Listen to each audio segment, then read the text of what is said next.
Thursday को Nifty, bank Nifty, Sensex सभी ने डे लो से 500 से 700 पॉइंट की रिकवरी लिया। तो अभी सियासी खेल में क्या हो सकता है आगे मार्केट में, चलिए देखते हैं डिटेल से इस वीडियो में। तो ध्यान से और एंड तक जरूर देखना। देखो, थर्सडे को निफ्टी ओपन हुआ था 22,383 पर और वहां से लो बनाया 22,182, लेकिन वहां से एक जबरदस्त कमबैक आया और हाई गया 22,782 और उसके बाद फिर क्लोजिंग हुई 22,713 पर।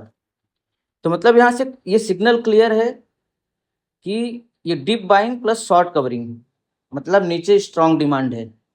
सेम ऐसे ही बैंक निफ्टी ओपन हुआ 51,771, 51,771 पे और वहां से लो बनाया 49,954 का, मतलब 50,000 के नीचे का लो बना चुका है बैंक निफ्टी और ये लो एक डेंजरस लो है। फिर वहां से स्ट्रॉन्ग रिकवरी हुई और हाई बनाया 51,731 का और क्लोज हुआ 51,548 पर। मतलब ये एक बहुत ही स्मार्ट पैटर्न है, पैनिक के बाद स्मार्ट मनी एंट्री। अब अगर हम एफआई और डीआई का डेटा देखते हैं तो एफआई ने थर्सडे को 9,931 करोड़ की सेलिंग की है, वहीं डीआई ने 7,208 करोड़ की बाइंग किया है। और अगर हम पूरे मार्च का रिकॉर्ड देखें एफआई नेट सेलिंग का तो 1.14 लाख करोड़ की है, मतलब एफआई ने 1.14 लाख करोड़ के शेयर्स बेचे हैं मार्केट में, बट वहीं डीआई ने 1.28 लाख करोड़ के शेयर्स खरीदे हैं मार्केट में, मतलब बाइंग की है। तो यहाँ से अगर हम एफआई और डीआई की बाइंग सेलिंग पे जाएं, एफआई डीआई की डेटा पे जाएं, तो मार्केट पे इसका बहुत ज़्यादा इम्पैक्ट नहीं पड़ना चाहिए। क्यों? क्योंकि एफआई ने सेल किया है, डीआई ने बाय किया है, मतलब डीआई ही मार्केट को संभाल रहे हैं पूरी तरह से। एक तरह से हम सोच सकते हैं कि एफआई के आने से मार्केट में वॉल्यूम ज़्यादा बढ़ता है, ज़्यादा इम्पैक्ट पड़ता है निफ्टी बैंक निफ्टी में, बट बहुत ज़्यादा नहीं, क्योंकि डीआई यहाँ पे बाइंग कर रहे हैं। तो अब सिचुएशन क्या है? ईरान और अमेरिका का वॉर और इसके साथ साथ ऑयल प्राइजेस। अगर हम इस वॉर को लेकर के देखें तो अभी तक ये वॉर लोगों को लग रहा था कि सिर्फ एक नॉर्मल वॉर ही है, कुछ दिन में बंद हो जाएगा। बट अभी ईरान का क्या है, ईरान ने अमेरिका की टेक कंपनियां जैसे एप्पल हो गया, गूगल हो गया और अमेजोन हो गया, यहाँ तक कि ओरेकल में अटैक किया है।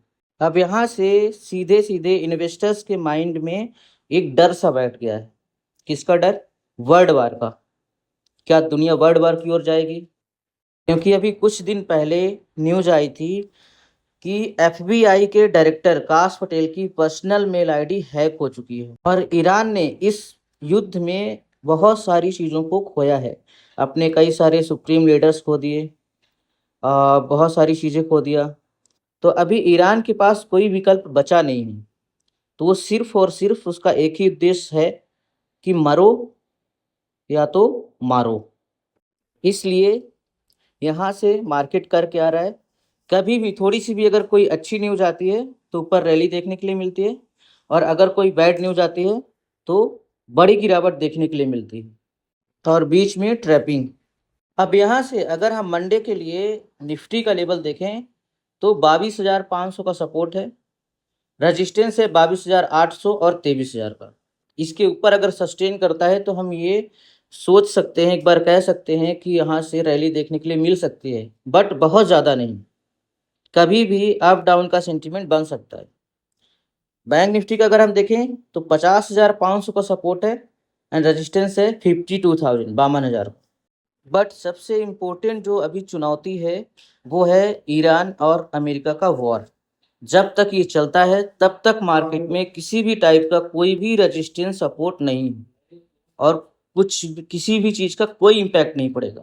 तो सावधान रहें, सतर्क रहें। मार्केट में स्मार्ट एंट्री हो तो लें, नहीं तो कोई बात नहीं। और अगर वीडियो आपके लिए थोड़ी सी भी हेल्पफुल लगी हो तो चैनल को सब्सक्राइब करें, कमेंट करें और लाइक करें।